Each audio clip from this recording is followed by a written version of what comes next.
السلام علیکم ورحمۃ اللہ وبرکاتہ۔ آپ سے مخاطب ہے مہا شہباز، اور آج ہم بات کرتے ہیں اردو زبان کا خون کیسے ہوا اور ذمہ دار کون ہے۔ اردو زبان جو کہ ہماری قومی زبان ہے، یہ ہماری پیدائش سے کچھ ہی پہلے کی بات ہے، جب مدرسے کو اسکول بنا دیا گیا تھا، لیکن ابھی تک انگریزی زبان کی اصطلاحات دوران تعلیم استعمال نہیں ہوتی تھی۔ صرف انگریزی کے چند الفاظ مستعمل تھے، مثلا ہیڈ ماسٹر، فیس، فیل، پاس وغیرہ۔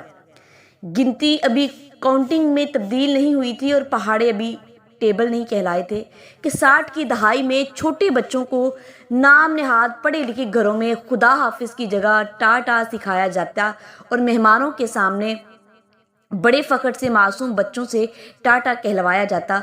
زمانہ آگے بڑھا، مزاج تبدیل ہونے لگے اور عیسائی مشنری اسکولوں کی دیکھا دیکھی کچھ نجی پرائیویٹ اسکولوں نے انگلش میڈیم کی پیوند کاری شروع کی۔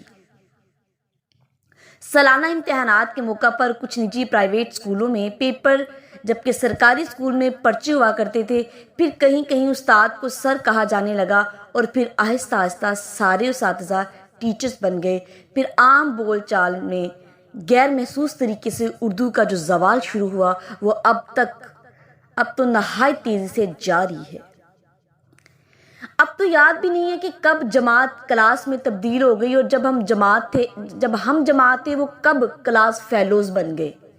ہمیں بخوبی یاد ہے کہ 60 اور 70 کی دہائی میں اول، دوم، سوم، چہارم، پنجم، ششم، ہفتم، ہشتم، نہم اور دہم جماعتیں ہوا کرتی تھیں، اور کمروں کے باہر لگی تختیوں پر اسی طرح لکھا ہوتا تھا۔ پھر ان کمروں نے کلاس روم کا لباس اوڑھ لیا اور 1 سے 10 کلاس کی نیم پلیٹس لگ گئی۔ تفریح کی جگہ ریسیس اور بریک کے الفاظ استعمال ہونے لگے۔ گرمیوں کی چھٹیوں اور سردیوں کی چھٹیوں کی جگہ سمر ویکیشن اور ونٹر ویکیشن آ گئیں۔ چھٹیوں کا کام نہ رہا، بلکہ ہولی ڈے پریکٹس ورک ہو گیا۔ بات یہیں ختم نہیں، پہلے پرچے شروع ہونے کی تاریخ آتی تھی، اب پیپرز کی ڈیٹ شیٹ آنے لگی۔ امتحانات کی جگہ ایگزامز ہونے لگے۔ ششماہی اور سالانہ امتحانات کی جگہ مڈ ٹرم اور فائنل ایگزامز کی اصطلاحات آ گئیں۔ اب طلباء امتحان دینے کے لیے امتحانی مرکز نہیں جاتے، بلکہ اسٹوڈنٹس ایگزام کے لیے ایگزامینیشن سینٹر جاتے ہیں۔ قلم، دواس، سیاہی، تختی اور سلیٹ جیسی اشیاء گویا میوزیم میں رکھ دی گئیں۔ ان کی جگہ lead pencil, gel pen, ball pen آ گئے۔ کاپیوں پر نوٹ بکس کا لیبل لگ گیا۔ نصاب کو کورس کہا جانے لگا اور اس کورس کی ساری کتابیں بستہ کی بجائے بیگ میں رکھ دی گئیں۔ ریاضی کو میتھس کہا جانے لگا۔ اسلامیت اسلامک اسٹڈی بن گئی۔ انگریزی کی کتاب انگلش بن گئی۔ اسی طرح طبیعیات فزکس میں اور معاشیات اکنامکس میں، سماجی علوم سوشل سائنس میں تبدیل ہو گئے۔ پہلے طلبہ پڑھائی کرتے تھے، اب اسٹوڈنٹس بھی اسٹڈی کرنے لگے۔ پہاڑے یاد کرنے والوں کی اولادیں ٹیبل یاد کرنے لگی۔ اساتذہ کے لیے میز اور کرسیاں لگانے والے ٹیچرز کے لیے ٹیبل اور چیئرز لگانے لگے۔ داخلوں کی بجائے ایڈمیشنز ہونے لگے۔ اول، دوم اور سوم آنے والے طلبہ 1، 2 اور 3 آنے والے اسٹوڈنٹس بن گئے۔ پہلے اچھی کارکردگی پر انعامات ملا کرتے تھے، پھر پرائز ملنے لگے۔ اور تعلیمی اداروں کا رونا ہی کیوں رویا جائے، ہمارے گھروں میں بھی اردو کو یتیم اولاد کی طرح ایک کونے میں ڈال دیا گیا۔ زنان خانہ اور مردانہ تو کب کے ختم ہو گئے۔ خواب گاہ کی البتہ موجودگی لازمی ہے، تو اسے ہم نے بیڈ روم کا نام دے دیا۔ باورچی خانہ کچن بن گیا اور اس میں پڑے برتن کراکری کہلانے لگے۔ غسل خانہ پہلے باتھ روم ہوا، پھر ترقی کر کے واش روم بن گیا۔ مہمان خانہ یا بیٹھک کو اب ڈرائنگ روم کہتے ہوئے فخر محسوس کیا جانے لگا کہ ابو جی یا ابا جان جیسا پیارا اور ادب سے بھرپور لفظ دقیانوسی لگنے لگا، اور ہر طرف ڈیڈی، ڈیڈ، پاپا، پپا، پاپے کی گردان لگ گئی۔ لفظ امی یا امی جان ممی اور موم میں تبدیل ہو گیا۔ سب سے زیادہ نقصان رشتوں کی پہچان کا ہوا۔ چچا، چچی، تایا، تائی، ماموں، ممانی، پھپھا، پھوپھی، خالو، خالہ، سب کے سب ایک غیر ادبی اور بے احترام سے لفظ انکل اور آنٹی میں تبدیل ہو گئے۔ بچوں کے لیے ریڑھی والے سے لے کر سگے رشتہ دار تک سب انکل بن گئے، یعنی محمود و ایاز ایک کی صف میں کھڑے ہو گئے۔ خیر ساری عورتیں آنٹیاں چچا زاد ماموں زاد خالہ زاد بہنیں اور بھائی سب کے سب کزنز میں تبدیل ہو گئے. نہ رشتے کی پہچان رہی اور نہ ہی جنس کی، اور جو کبھی صاحب تھے وہ باس بن گئے.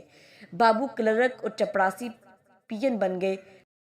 سود جیسے کبھی فیل کو انٹرسٹ کہا جانے لگا. طوائفیں آرٹسٹ بن گئی اور محبت کو لو کا نام دے کر محبت کی ساری چاشنی اور تقدس ہی چھین لیا گیا. صحافی رپورٹر بن گئے اور خبروں کی جگہ ہم نیوز سننے لگے. کس کس کا اور کہاں کہاں کا رونا رویا جائے. اردو زبان کے زوال کی صرف حکومت ہی ذمہ دار نہیں، عام آدمی تک نے اس میں حت المقدور حصہ لیا ہے. اور دکھ تو اس بات کا ہے کہ ہمیں اس بات کا احساس تک نہیں کہ ہم نے اپنی خوبصورت زبان اردو کا حلیہ مغرب سے مرعوب ہو کر کیسے بگاڑ لیا.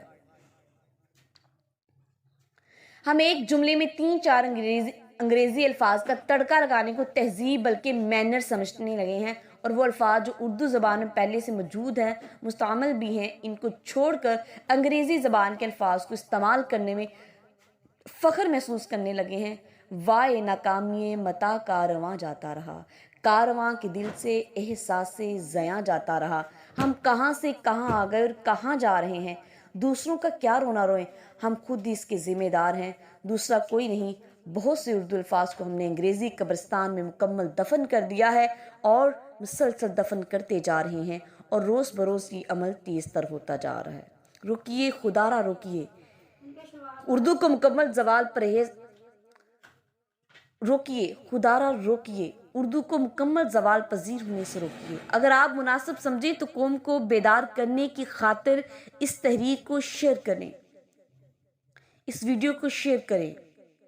اگر آپ مناسب سمجھیں تو قوم کو بیدار کرنے کی خاطر اس ویڈیو کو شیئر کریں. ملاحظہ: قومیں اپنی قومی زبان کو پروان چڑھا کر ہی ترقی کرتی ہیں. موجودہ زمانے کا یہی سکہ بند اصول ہے. جاپان اور چین اس کی زندہ مثال ہیں. آج تک کے لیے اتنا ہی کافی ہے. اللہ حافظ.